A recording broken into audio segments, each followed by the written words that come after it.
Quando nós vamos estudar comandos elétricos, é de suma importância que, primeiramente, nós identifiquemos os principais componentes elétricos que nós vamos utilizar para realizar a montagem e a configuração dos comandos elétricos.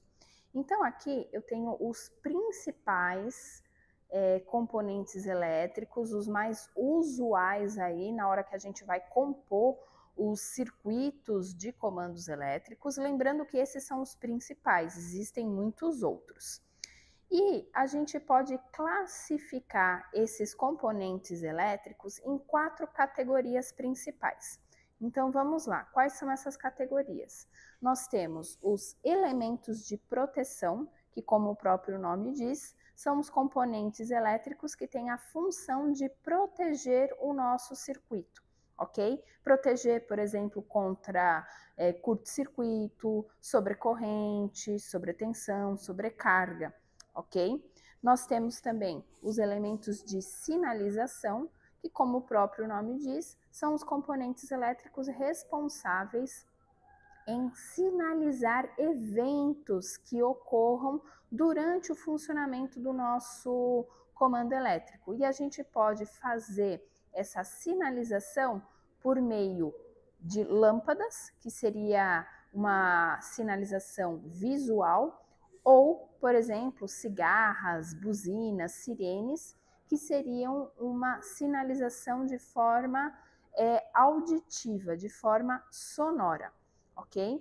Nós temos os elementos de comandos, que são compostos aqui por botões e chave fim de curso, por exemplo. Então, são os elementos responsáveis em injetar sinais no nosso circuito de comando.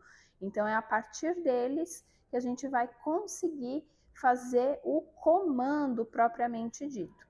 E por fim, nós temos os elementos que a gente chama de processamento de sinais, que são constituídos, por exemplo, pelos contatores, pelos temporizadores, ok? Assim como os relés, caso a gente estiver trabalhando com baixa potência.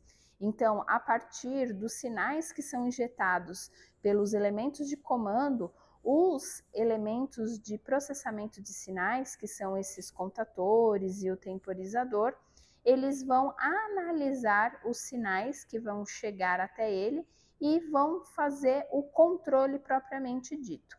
Então, nós temos os elementos de proteção, composto aqui por disjuntores, relé térmico e fusível, os elementos de sinalização, que são lâmpadas, cigarras, sirenes, buzinas, os elementos de comando, que são os botões, as chaves, e os elementos de processamento de sinais, que são contatores e temporizadores.